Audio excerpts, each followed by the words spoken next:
Hello all! ఈరోజు నేను మీతో ఒక సూపర్ రెసిపీ షేర్ చేయబోతున్నాను. అదేంటంటే పెసరట్టు. ఆంధ్ర స్టైల్‌లో ఈజీగా ఎలా చేయటం అనేది చూద్దాం. ఇక్కడ చూపిస్తున్నట్టుగా ఒక onion, 4 chillies and 1 inch ginger, sufficient salt వేసుకోవాలి. ముందు రోజు నైట్ సోక్ చేసిన green moong dal is 1 bowl and 1 spoon of urad dal, 1 spoon of rice, half spoon of fenugreek seeds. నేను 1 బౌల్ ఆఫ్ పెసలు తీసుకున్నానండి. దానికి సరిపోయేట్టు 1 spoon urad dal and fenugreek అవి తీసుకున్నాను. సో మీరు పెసలు క్వాంటిటీ ఎక్కువ తీసుకున్నట్లయితే దానికి సరిపోయేట్టు urad dal and rice quantity కూడా పెంచుకోవచ్చు. సో దట్ దోస ఇంకా సాఫ్ట్గా వస్తుంది.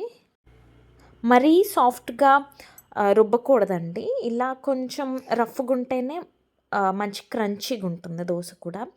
ఇది కొంచెం ఇంకా కొంచెం వాటర్ అవసరం అండి. కొంచెం గట్టిగానే ఉంది. సో దట్ కొంచెం వాటర్ వేసుకొని కలుపుకున్నాను. ఇలా రెడీ అయిన బ్యాటర్ని ఒక 15 మినిట్స్ మూత పెట్టి తర్వాత dosa. Here is my little one is tasting.